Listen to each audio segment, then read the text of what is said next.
Sosok Dian Sastro sudah tak asing bagi masyarakat tanah air, khususnya bagi mereka yang gemar menonton film Indonesia. Di balik kehidupannya sebagai seorang artis papan atas, siapa sangka jika Dian Sastro pernah bekerja sebagai karyawan kantor. Hal tersebut dilakukannya karena ia mengaku bosan dan merasa terlalu mudah untuk mendapatkan peran utama dalam berbagai film.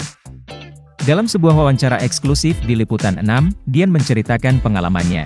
Jadi waktu itu tuh pas tahun 2008, gue tuh mulai melihat kok nih di dunia film kok gue udah banyak nggak mendapatkan tantangan yang sebenarnya gue pingin gitu loh. Jadi kan gue udah jadi Dian Sastro yang ada peringan cinta gitu, terus orang tuh kayaknya selalu dapetin peran utama tuh gampang sekali, sementara buat teman-teman yang lain mungkin lo perlu audisi, perlu berjuang.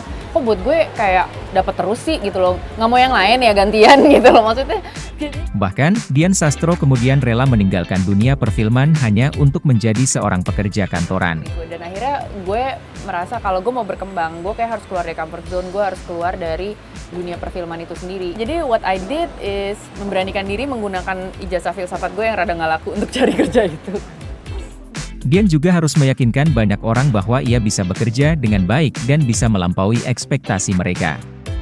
Gue juga have to do a lot of convincing, gue harus melakukan banyak convincing gitu ya, dan meyakinkan bahwa gue tuh sebenarnya bisa kerja loh. Karena gue datang-datang ertong aja gitu, Dian Sastro, ngapain sebelum lo di sini? wawancara HRD. Iya, dan itu gue lakukan, ada tes ini, tes itu, dan to be honest, gue sendiri sangat bersyukur gue akhirnya memberanikan diri keluar dari comfort zone dan belajar jadi jongos ya. Soalnya gue begadang-begadang di kantor loh. Mereka tahu gue Dian Sastro, jadi makanya gue dibully terus karena gue dianggap nggak capable. Karena kan ada sebuah paradigma bahwa teman-teman yang bekerja di dunia hiburan itu adalah orang-orang yang tidak terlalu kompeten.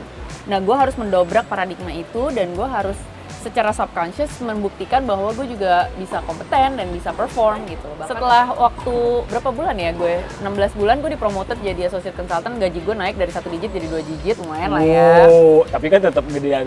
Ya gedean kerja ini, Iya. cuma lumayan banget, gue hidup irit banget, gue makan di kantin supir. Jadi gue tuh kalau setiap kali gajian, gaji bulan lalu tuh kayak masih, ih awet ya karena gue kerjanya ngebekel. Ini nggak bercanda.